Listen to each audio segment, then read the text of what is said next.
this is Zahish Shanwasan and you're watching English with Zahid। आज lecture number 10 के साथ हम दोबारा आपकी खिदमत में हाजिर हैं। लेक्चर नंबर 10 के अंदर स्पेशल सेंटेंसेस में हमारे पास पहला स्पेशल सेंटेंस है you are my hidden enemy. You are my hidden enemy का मतलब होता है तुम मेरे आस्तीन के सांप हो। मतलब एक बंदा किसी को छुप छुप के नुकसान पहुंचा रहा है तो हम उसे कहते हैं कि तुम आस्तीन के सांप हो। So in English we would call you are my hidden enemy. हम you are snake in grass, you are snake in grass का मतलब यही होता है कि तुम मेरे आस्तीन के सांप हो। नेक्स्ट है life is precious for everyone. जिंदगी हर किसी को प्यारी होती है। हम कहते हैं ना जिंदगी हर किसी को प्यारी होती है, तो हम इंग्लिश में बोलेंगे life is precious for everyone. Don't put off till tomorrow what you can do today. आज का काम कल पे मत छोड़ो। कोई काम जो आपने आज ही करना है तो उसे कल पे मत छोड़ो, तो हम बोलेंगे don't put off till tomorrow what you can do today. Next है हमारे पास a fool can't relish his finger. Relish का मतलब होता है चाटना। एक बेवकूफ अपनी उंगलियां कभी नहीं चाट सकता। वो क्या करेगा, कोई चादर वहां पर पर्दा देखेगा उसके साथ साफ कर लेगा। मुहावरतन हम कहते हैं कि अंधा क्या जाने बसंत की बहार, या बंदर क्या जाने अदरक का सवाद, both can be used. A blind man is no जज ऑफ कलर। एक अंधे को क्या पता कलर कैसे होते हैं, तो अंधे के आगे हम कलर रख दें और बोले भाई इसे बताओ कौन सा कलर जबरदस्त है, so he can not decide. So now Urdu में हम कहते हैं अंधा क्या जाने बसंत की बहार। ग्रेस ऑल लूज ऑल या ऑल कवर ऑल लूज, इन दोनों का मतलब एक ही है कि आप सबको कवर करने की कोशिश करोगे तो सब खो जाएंगे। तो मुहावरतन हम कहते हैं कि बन के चक्कर में रोटी भी गई। मतलब आपके पास रोटी, आप बन के चक्कर में दौड़ रहे हैं, पीछे से आई रोटी भी चली गई। A figure among cipher. A figure among cipher का मतलब होता है अंधों में काना राजा। क्लियर। अंधों में काना राजा कब बोलते हैं, फॉर एग्जांपल 20 लोग बैठे हैं, उनको इंग्लिश नहीं आती, उसमें एक बंदा है उसको थोड़ी बहुत आती है, तो वो अंधों में काना राजा है। कम व्हाट मे। कम व्हाट मे का मतलब होता है जो हो सो हो। जैसे आप कहते हैं ना मैं तो जाऊंगा जो हो सो हो। I talk with you come what may. I go, मैं जाऊंगा, कम व्हाट मे, जो हो सो हो, मैं तो जाऊंगा। ये थे हमारे आज के स्पेशल सेंटेंसेस और आप इनको याद करें। उम्मीद है आप याद कर रहे होंगे।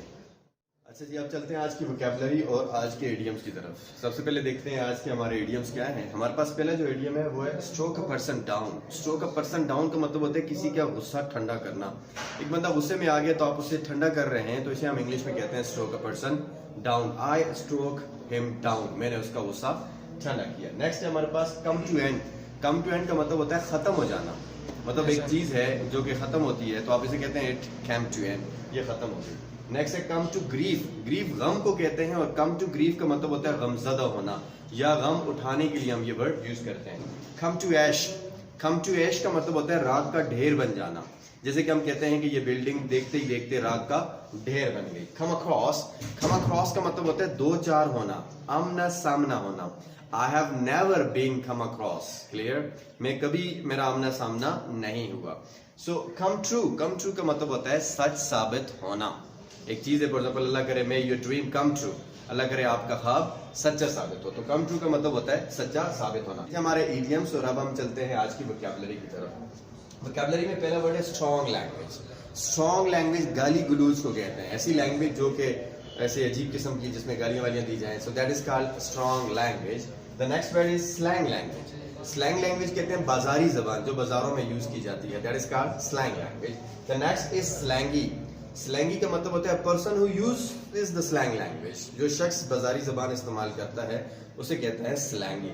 नेक्स्ट है प्राउड हार्टेड। प्राउड हार्टेड मगरूर इंसान को कहता है, he is very proud hearted, वो बड़ा मगरूर है। I don't want to talk with him, मैं इससे बात नहीं करना चाहता। स्टोन हार्टेड संगदिल को कहते हैं, जिसका पत्थर दिल जिसे हम कहते हैं।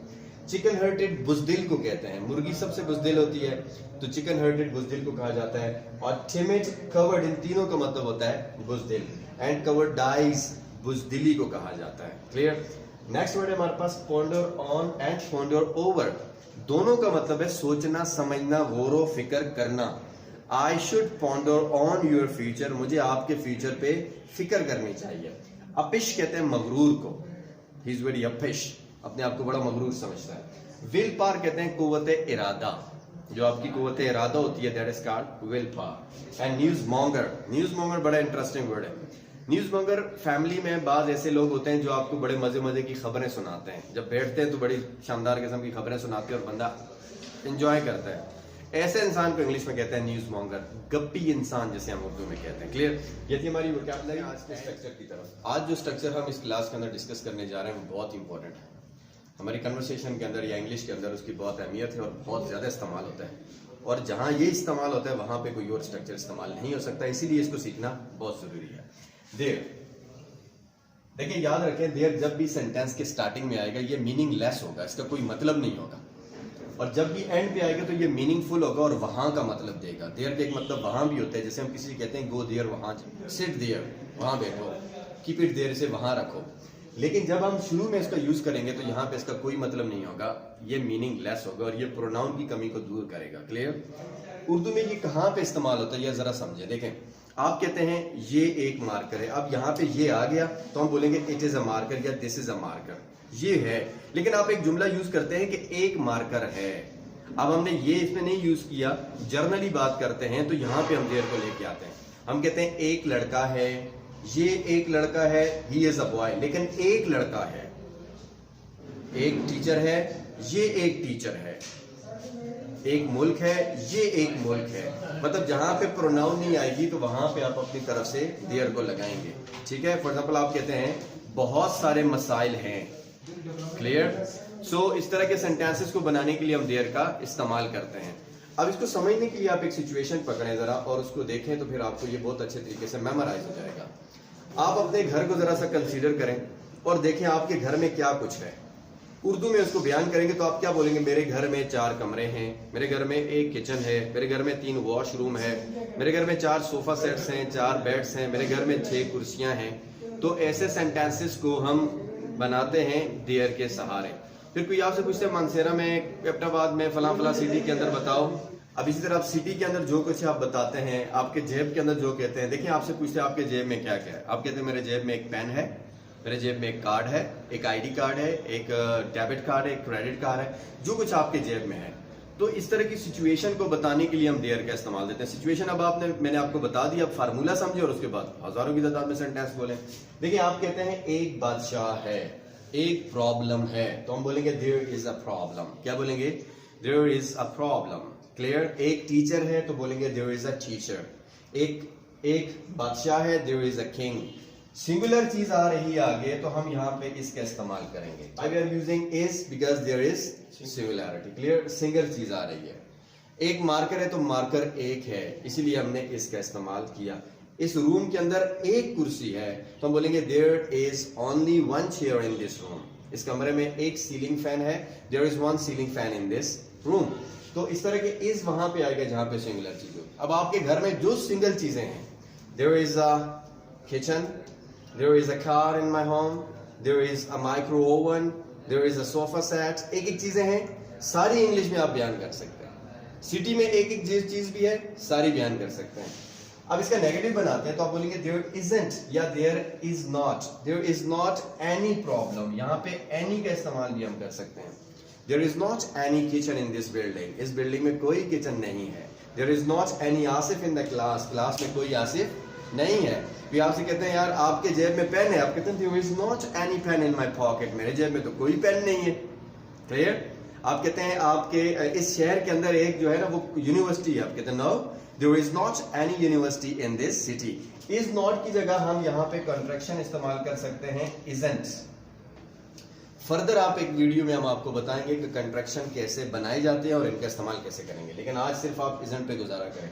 There isn't any problem, कोई मसला नहीं है। There isn't any teacher here, यहाँ कोई टीचर नहीं है। There isn't any university here in this city, इस शहर में तो कोई यूनिवर्सिटी नहीं है।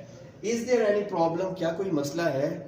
आप मेरी क्लास में एक बच्चा आता है, बंदा आता है, कहते हैं क्लास में कोई अली है, is there any Ali in the class? Class में कोई आयशा है, is there any Aisha in this class? Clear? So इसके साथ क्वेश्चन पूछ रहे हैं। और is there not any Asif? मैं कहता हूँ कोई आसिफ नहीं है, तो आगे से क्या कहेगा? Is there not any Asif in the class? Class में कोई आसिफ नहीं है क्या? तो ये क्वेश्चन पूछ रहे हैं हम इनसे। ठीक है? इसके साथ क्लियर? अब हम चलते हैं आर की तरफ। आपको पता है कि हम जब फ्लोरल चीजें होती हैं, जमा होती हैं, तो आर का इस्तेमाल करते हैं। There are 4 students in the class. Class में 4 स्टूडेंट्स हैं। आपके घर में 4 कमरे हैं तो आप बोलेंगे there are 4 rooms in my home. आपके घर में 2 सोफा सेट्स हैं तो आप बोलेंगे there are 2 sofa sets in my home. आपके बैग में 2 किताबें हैं तो आप बोलेंगे there are 2 books in my bag. Clear? आपके जेब में 1000 रुपए तो आप बोलेंगे there are 1000 rupees in my pocket. Clear? जमा के साथ हम आर का इस्तेमाल करेंगे और इसी तरह आर की भी नेगेटिव कन्फर्मेटिव बनेंगे। There are not 4 students in the class, are there any 4 students in the class, clear, are there not any 4 students in the class, तो नेगेटिव कन्फर्मेटिव भी बनाएंगे। अब देयर इसको आर को समझ के आप घर की सारी चीजें इंग्लिश में बता दो। सुनो, there are 4 rooms at my home, well there are 2 kitchen, there are 3 washrooms, well there are 2 double beds and there are 3 sofa sets, and well there are 2 refrigerators and 2 stoves and 1 micro oven in my home. घर की जितनी चीजें आप English में बता सकते हैं, अगर आप प्रेजेंट करें तो कितनी आपकी इंप्रूवमेंट होगी। सिटी के अंदर जो कुछ है वो बताएं, दुनिया में जो कुछ है वो बताएं, जेब में जो कुछ है वो बताएं, दिमाग में जो कुछ है वो बताएं। अक्सर आप कहते हैं यार मेरे माइंड में एक आइडिया है, there is an idea in my mind, there के साथ सेंटेंस बनाते हैं। क्लियर, जो चीज जहां पे है आप उसको बताने के लिए देयर का इस्तेमाल करते हैं। क्लियर, अब हम क्वेश्चन पूछना चाहते हैं। अक्सर लोग मुझसे आके पूछते हैं इस बिल्डिंग में कितने कमरे हैं, आपकी क्लास में कितने स्टूडेंट्स हैं, आपके घर में कितने सोफा सेट्स हैं, क्लियर, आपके फैमिली मेंबर्स कितने हैं, how many students, how many के बाद आप वो चीज लगाएंगे जिसका आप पूछ रहे हैं। How many students are there in the class, class में कितने स्टूडेंट। लोग गलती करते हैं, बोलते हैं how many students are in class, there को बीच में से साइड पे कर लेते हैं, ये गलत है सेंटेंस।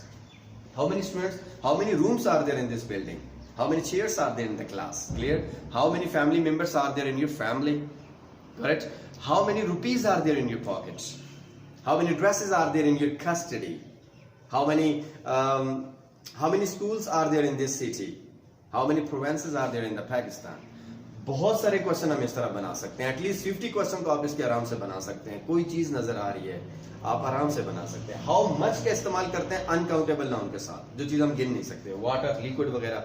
गिलास में कितना पानी, how much water is there in the glass, ठीक है। आपके जेब में कितनी रकम है, मनी के साथ हम how much money is there in your pocket, clear.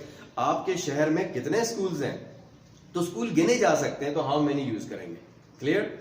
So how much वहां इस्तेमाल करते हैं जो चीजें हम गिन नहीं सकते। ये देयर का इस्तेमाल है। अब आप इसकी खूब प्रैक्टिस करें और बोलने की कोशिश करें। देखिए, आप कहते हैं खाने के लिए एक सेब है, तो आप बोलेंगे there is an apple for eating, पढ़ने के लिए एक किताब है, there is a book for reading. ये फॉर आगे लगा के उसका मकसद बता रहे हैं, आपकी किताब किस लिए। आप किसी के पास जाते हैं, आप उसको कहते हैं there is a gift for you, आपके लिए एक तोहफा है। There is a book for you, आपके लिए एक बुक है, क्लियर। तो ये देयर का आप बहुत ज्यादा इसके ऊपर सोचें, इसकी प्रैक्टिस करें, ताकि आपको पता चले ये कहाँ का इस्तेमाल होता है, क्लियर। अब देखें, देयर से रिलेटेड ही कुछ स्ट्रक्चर्स हैं जो हमारी रोजमर्रा लाइफ में इस्तेमाल होते हैं। There is no need to लगा के वर्ब की फर्स्ट फॉर्म लगाते हैं, कोई जरूरत नहीं। देखिए, एक बंदा आपसे बात कर रहा है, मुझसे बात करने की जरूरत नहीं है। देखिए, 2 तरह के जुमले बोले जाते हैं जरूरत के अंदर, ये बात आपने समझनी। एक तो आप अगले बंदे से कहते हैं कि तुम्हें मुझसे बात करने की जरूरत नहीं, और एक जुमला आप उर्दू में कहते हैं कि मुझसे बात करने की कोई जरूरत नहीं, क्लियर। तुम्हें वाले के अंदर हम आगे पढ़ेंगे, वहां पे यू आता है, लेकिन जब आप ये कहते हैं कि बात करने की कोई जरूरत नहीं है, परेशान होने की जरूरत नहीं है, मेरे घर आने की जरूरत नहीं है, यहाँ बैठने की जरूरत नहीं है, क्लियर, सीरियस लेने की जरूरत नहीं है। अब इस तरह के सेंटेंसेस को बनाने के लिए हम कहते हैं देयर इज नो नीड, आगे वो काम लगा दे जिस काम के लिए आप कहते हैं जरूरत नहीं है। There is no need to talk with me, मुझसे बात करने की जरूरत नहीं है। There is no need to sit here, यहाँ बैठने की कोई जरूरत नहीं है। जैसे अक्सर आप कहते हैं कि यार मुझसे बात करने की जरूरत नहीं, मैं तुमसे नाराज हूं। There is no need to talk with me, I am angry with you, I am annoyed with you, clear. There is no need to read this book, ये किताब पढ़ने की कोई जरूरत नहीं है। There is no information in it, इसमें किसी किस्म की इन्फॉर्मेशन नहीं है। तो देयर इज नो नीड के साथ आप बहुत सारे सेंटेंस बना सकते हैं। आप किसी को आप कह सकते हैं मेरे घर पे आने की जरूरत नहीं है भाई, there is no need to come at my home, clear. आपका मोबाइल भी टच करने की कोशिश कर रहा है, तो आप कहते हैं मेरा मोबाइल टच करने की जरूरत नहीं है, there is no need to touch my mobile, clear. दूसरा है there is no use of, of के बाद जेरंड फॉर्म लगाते हैं, आईएनजी फॉर्म लगाते हैं, कोई फायदा नहीं है।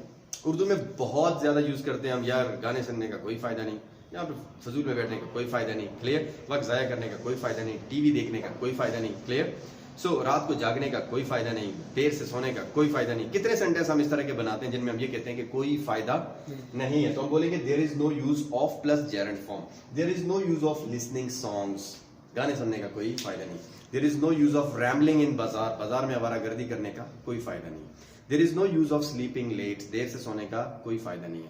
अब आप इस तरह के उर्दू में सेंटेंस वो सारे कामों की लिस्ट तैयार करें जिनका कोई फायदा नहीं है, और उनको एक बार लाजमी बोले, तब आप कल किसी को बोल सकेंगे भाई कोई फायदा नहीं है, क्लियर। मैंने कुछ बुक्स खरीदी हैं और मैं उनको पढ़ने जा रहा हूँ, और वो हिस्ट्री से रिलेटेड है, तो आप कहते हैं यार कोई फायदा नहीं, ये बुक्स पढ़ने का कोई फायदा नहीं, क्लियर। किसी भी चीज के लिए आप फायदा नहीं है तो आप इंग्लिश में बोलेंगे there is no use of plus gerund form, clear.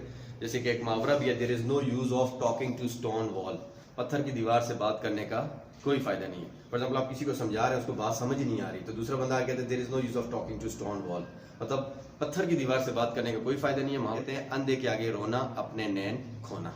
Clear?